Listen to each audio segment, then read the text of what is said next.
Are you hungry? I know I am. Let's get cracking.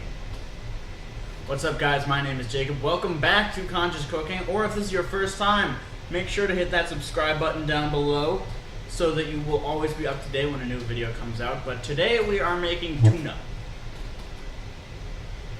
So, one of the problems that we have in my household a lot is picking a place where we can all eat, that we all want to eat,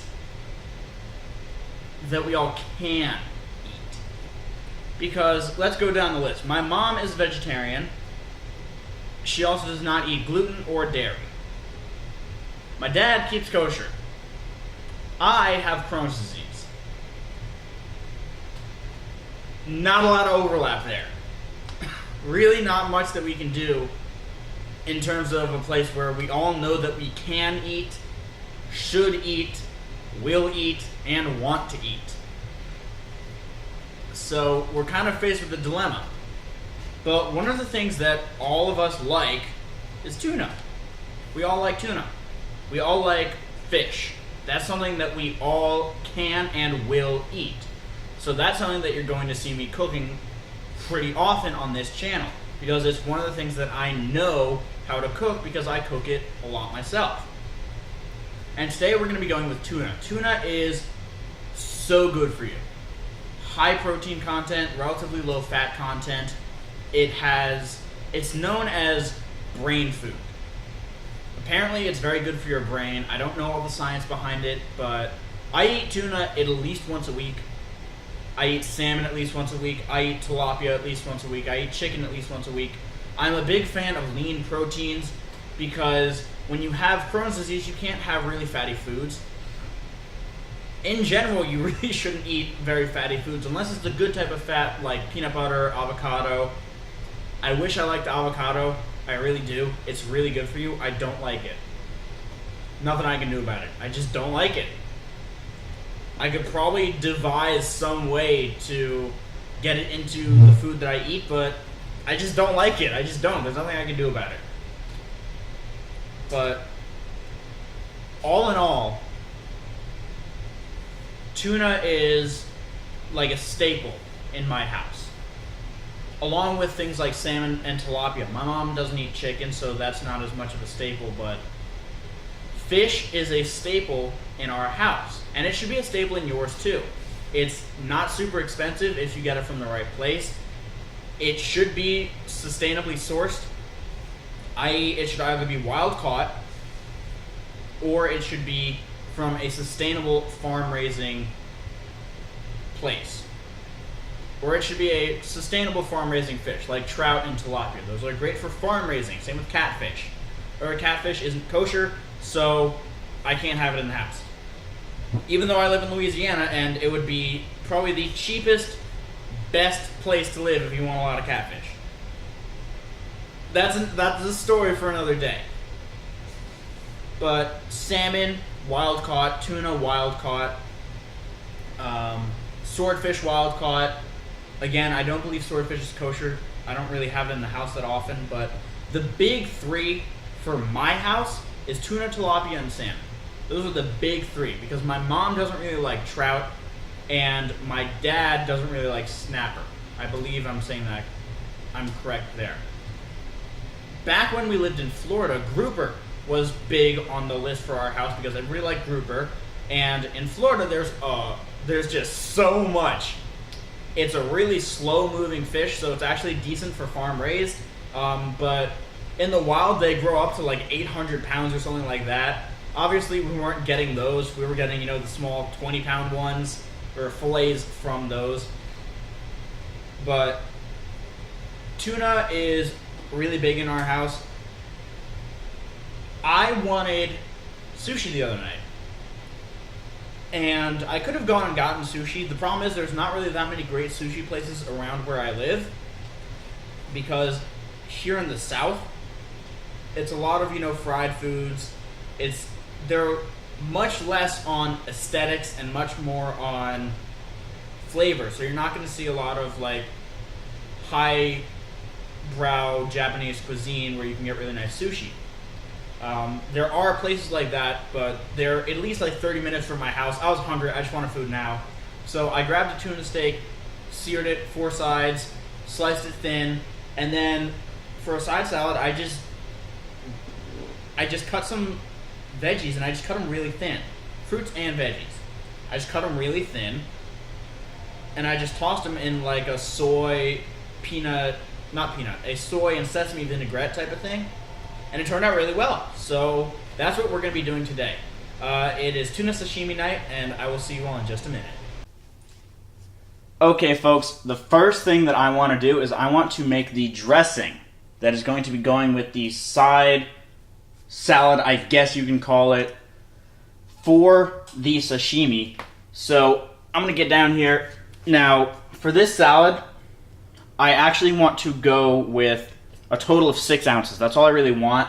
It's not going to be a huge side salad, but we're going to be going with like a 2-2-1-1.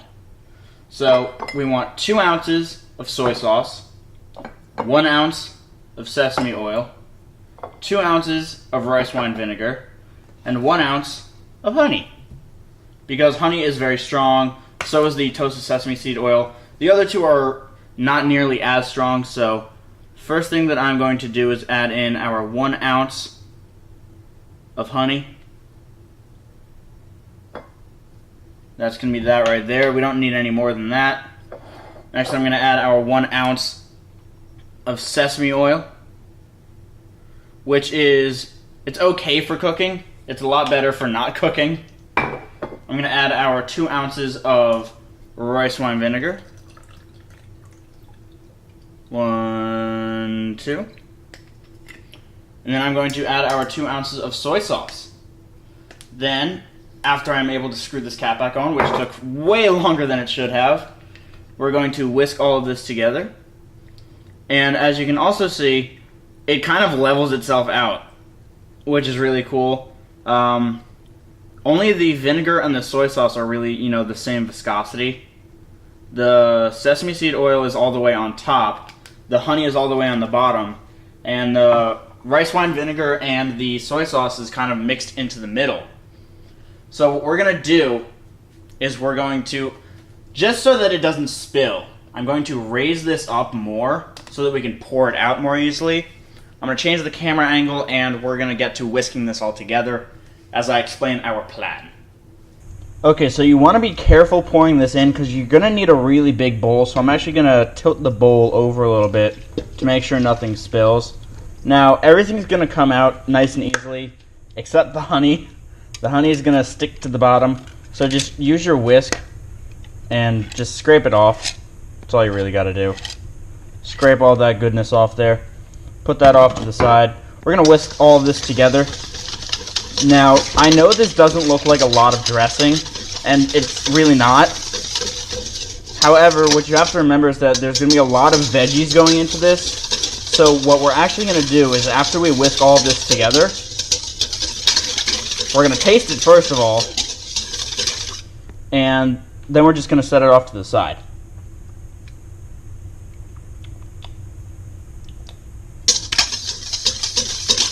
I think it needs more vinegar. No. It needs more honey. No. It's balanced the way that it is. It just... What's wrong with it? Does it need more sesame oil?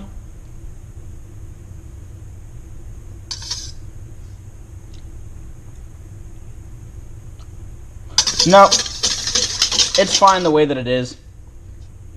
So we're going to leave this off to the side. We can actually put our whisk in the sink. And we're going to get to cutting the veggies because we're kind of going to let them marinate in this, but it's really just going to be sitting in there. So let's get to cutting.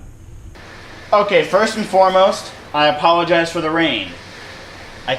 I'm not under control of that. I was hoping to get all this recorded before it started to rain. Not the case. It's storming like crazy outside.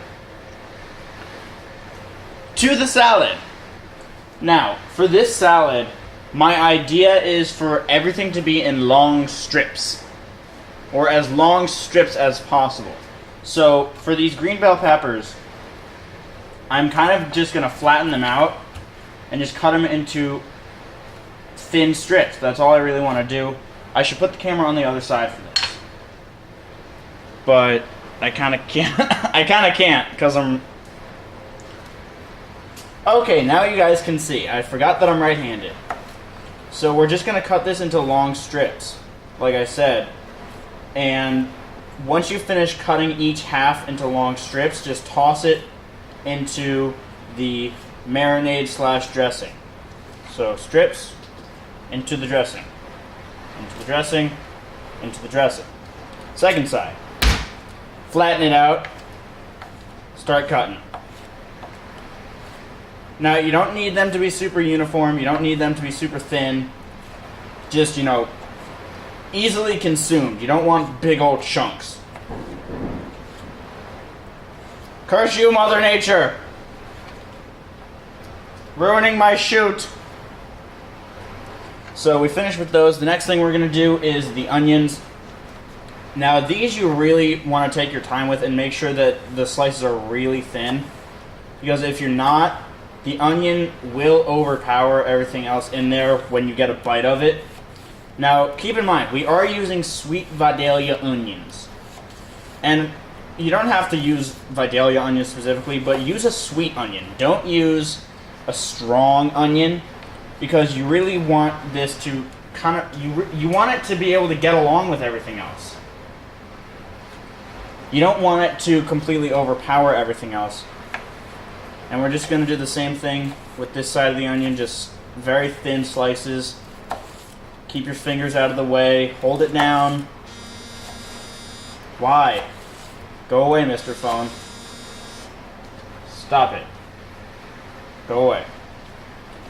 Everything is against me getting this episode done. Everything. We're going to do the second bell pepper now. And then I have a little bit of an interesting plan for the carrot and the cucumber. But we're going to thinly slice all of these. Now, I want to go over a little bit each of the vegetables that I'm using. So, the onion will give us a little bit of bite and a lot of flavor. It's not too fibrous, so it shouldn't irritate, you know, your stomach or any other part of your GI tract. Bell peppers, same thing, not too fibrous. Kind of sweet. We're using green bell peppers, so they're not as sweet as the reds, the yellows, and the oranges, but still have some good sweetness to it. Really nothing special about them. I like them. They're good for you, or at least they're not bad for you. Carrots are amazing for you, and there's not too much fiber on them. They're not too difficult to digest. However, they can be if you don't break them down enough when you're in the process of cooking them. And cucumber is just good. It's not bad for you. It's not, amazing for you, but I like it. What we're going to be doing with these is we're going to find about halfway on the cucumber, and we're going to be making like noodles / ribbons out of the cucumber and then out of the carrot when we have the carrot. And the reason we're doing this is because it'll make it easier to eat, and it'll make it kind of interesting. And it'll look really good on the plate. That's the other part. So, yes, we're going to use this part too. You just want to stop when you hit the seeds, because that's going to get mushy. So move all this off to the side and keep going.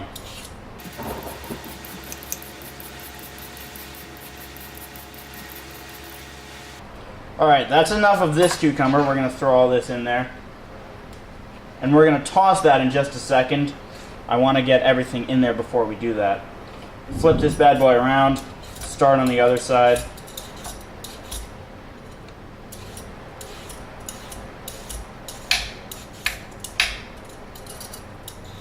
Now, the reason I said stop at the seeds is because seeds are not easy to digest. They're actually very difficult to digest. And for a lot of people, they will irritate your stomach. For example, one of my coworkers has ulcerative colitis, and she told me that she can't eat strawberries because of the seeds. Which I found interesting because I can eat strawberries. They don't really seem to bother me. We're going to get rid of that. We don't need anything else from it. Toss the cucumber in there. The cucumber will give us a nice cooling sensation to kind of counteract the bite of the onion.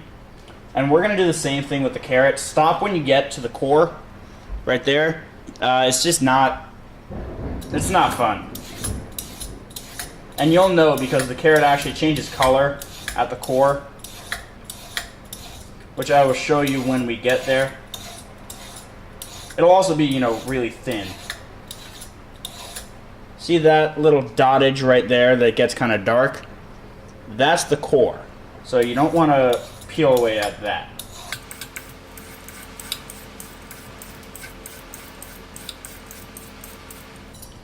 So that's good for the first half. We're going to dump all this in there, grab our second half, which are going to be shorter pieces, but there's going to be a lot more of them.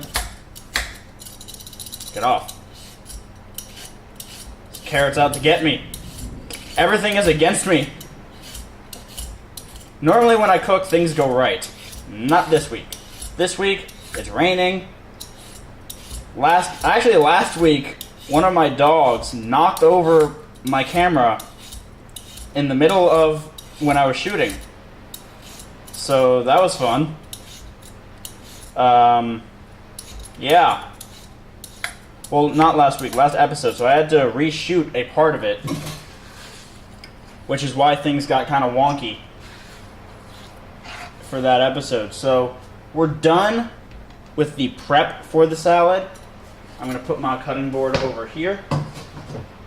Oh yeah, word to the wise, use non-skid shelf liner. It'll keep your cutting board from moving. So I'm going to grab this, clean hands, just mix all of this together. It looks really nice. It looks delicious. It smells fantastic. And yeah, there's going to be extra dressing. There is. But we don't really care because we're not, we're not dumping all of this onto a plate. We're going to be scooping out small amounts of this to complement the sashimi. And speaking of the sashimi, it's time to start dealing with the sashimi. So I will be right back. Now, for the side sauce, we want some ginger, we want some green onion, and we want some garlic. That's going to go with the soy sauce and the rice vinegar. So the first thing that I'm going to do is just chop this into smaller pieces. It's not for presentation. We're going to be straining the sauce out, so don't really worry about how it looks. Just get it into small pieces. The ginger, same type of thing. Just small pieces are what's important.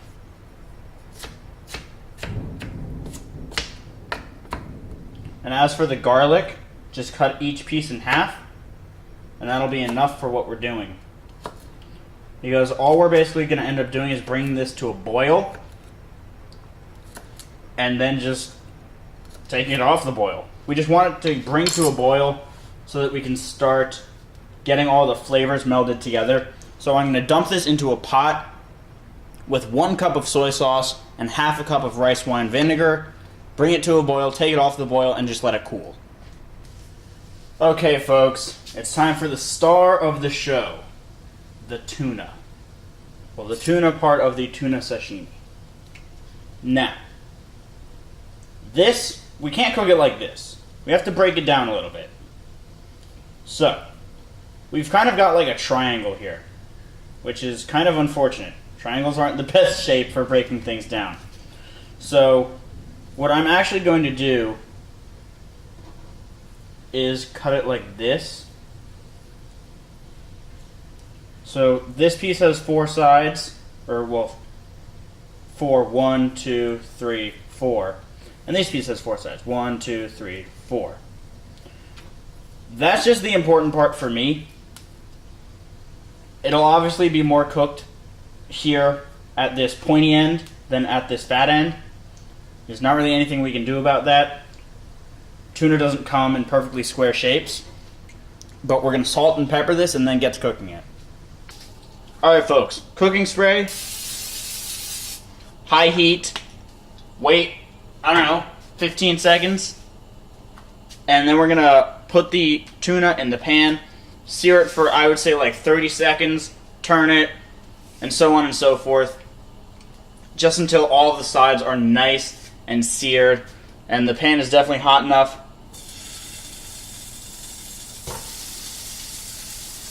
As you can hear that sizzle. So, what are we doing here? We are performing what is known as the Maillard reaction, which is a complex series of chemical reactions that occurs when protein hits a really hot pan. And it gives us that caramelization and that really nice flavor and color that we want. Basically, what you want to do is just color the outsides of the tuna. You're not actually cooking it, because overcooked tuna is basically canned tuna, and we don't want that. So like I said, you want to wait about 30 seconds per side, flip it, same thing.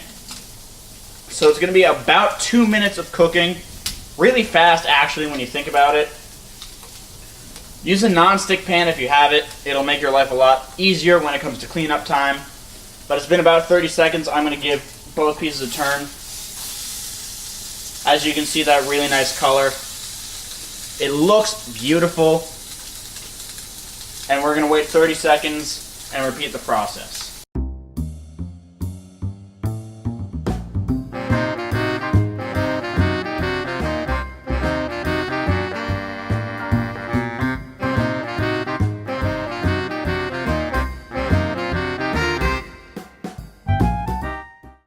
Alright folks, it's been about 2 minutes total.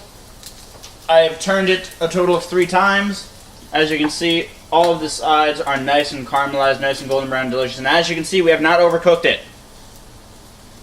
There you go. Not overcooked. I'm going to put it on this nice little side plate right here. Just leave it right there. Let carryover do its work. Turn the heat off. Turn the fan on. Clean the pan. Clean up. Let everything come to room temperature, and then we'll get to plating. Alright folks, service is very simple. Slice it thin, plate it up with a little bit of the side salad off to the side. Move your non-skid shelf liner away, and just spoon a little bit of the sauce over top. You really don't need much.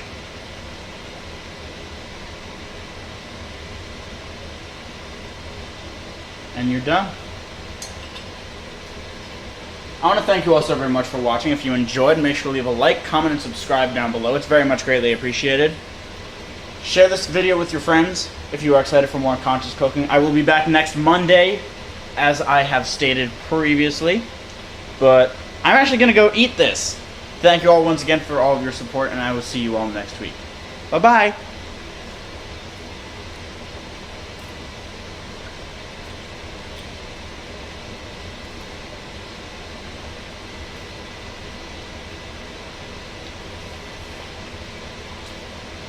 Yo, this turned out really good.